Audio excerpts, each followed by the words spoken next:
team? It's always good to go innings no matter what.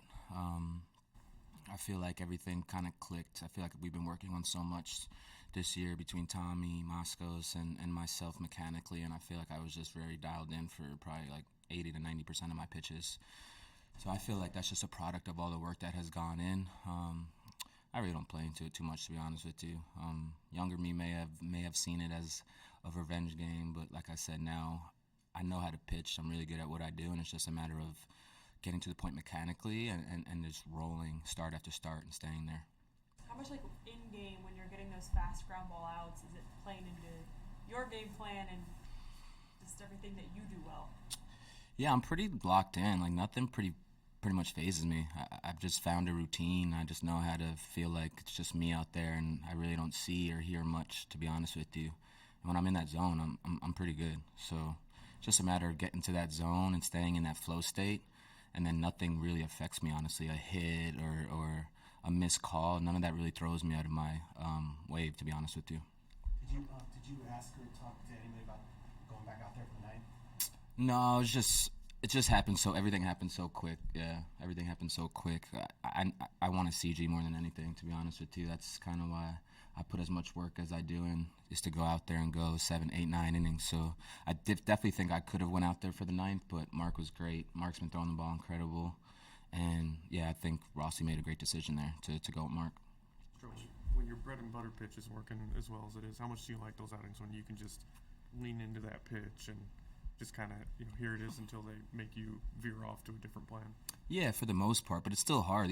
These guys are really good. You know what I mean? That's a tough lineup to get to. So it's me pretty much. They know I'm throwing my sinker, and they're swinging at my sinker. So it's just like, here it is. And when I get it to the spot that I can get it to, when I'm dialed in mechanically, I feel like I'm gonna win those battles majority of the time. But when I'm off and that pitch starts to leak up, those could become very hittable pitches if my mechanics are off. And then those ground balls could be doubles in the gaps. And like I said, I just feel like I'm dialed in right now with the help of Tommy and Moscos mechanically. I feel like we make great adjustments in between innings as well. And that's all it comes down to for me. It seemed like this was a day where you wouldn't need the sinker because the wind was blowing so hard, but then they did get that one home run. Do you try not to let the weather affect your game plan? I don't think about weather. Didn't you ask me a question about weather last time? I don't think about weather. Weather has nothing to do with anything. I throw my sinker. I had 17 ground ball out, 16. It's elite. Weather has nothing to do with anything. You're obviously a guy who takes a lot of pride in your defense, as we talked about before. I mean, is this not a good example of how important that is for you in particular with your ability to sink the ball, and when it's going like that, there's so much action. Yeah, because Nico and Dansby, I mean, they're incredible back there, and those guys are hyping me up every pitch. You don't hear them, but they're giving me more confidence. And when I see them turn a double play, make a big play, it only gives me more confidence in my sinker. And I feel like when I have more confidence, which I already have enough confidence to begin with, it's just a good recipe for success. And those guys have been incredible all year on the defensive end, all around the horn. You know what I mean? So I can't talk enough about Nico and Dansby. Having them up the middle makes my life a lot easier. It looked like you enjoyed that one double play you turned a lot. Was that a big moment, you think, for you? Yeah, I think that was a big moment. I think the leadoff guy got on. Yeah. I try to avoid leadoff. I hate putting leadoff guys on. Walks and leadoff guys is like gets to me more than anybody knows. So anytime you can erase a guy like that, I feel like it gives the team momentum. How much do you enjoy making those defensive plays, that double play, obviously the drum throw? Yeah, I mean, I'm a shortstop at heart. I still am. I played shortstop and second base in college, so I'll go out there and take ground balls routinely. Part of the reason why I'm good mechanically is because I'm an athlete. People don't understand that. I'm not just a pitcher only. I go out there, I throw from different arm angles. I go out there and I keep my athleticism. I don't become a robot, essentially. So when I get in games, my body is easy to make adjustments for me. Very, very easy, pitch to pitch. I'm able to feel my body when it's slightly off, and I think that's a huge testament of me playing all sports growing up and me continuing to keep that athleticism, even though I'm considered a pitcher only. You've talked a lot about the atmosphere here, but can you take us through that moment coming off, after that ground ball double play to end the eighth?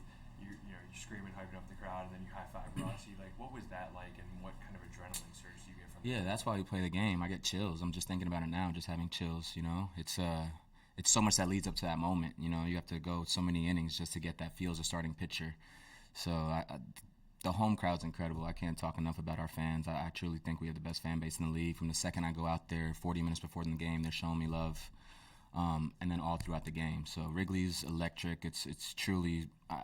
I can't speak enough about the fans. To be honest with you, I'm very thankful to be a Cub and to have that energy because I'm someone who feeds off that. So when I have that energy, it's usually a pretty good match for me heading out there for a start.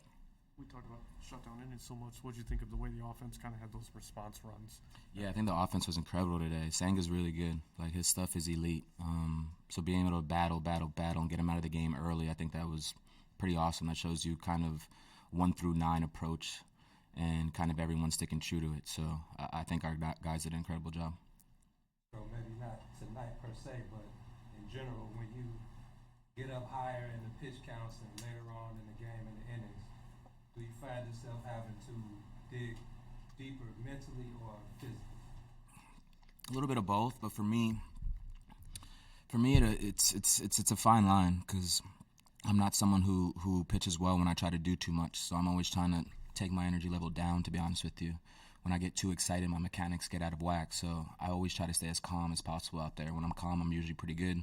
When I get excited, my pitches start to kind of get a little off. So for me, it's finding my breath and finding my calm, finding my center before every pitch, which sometimes is hard to do now with the pitch clock, but that's kind of what I'm trying to do before every pitch.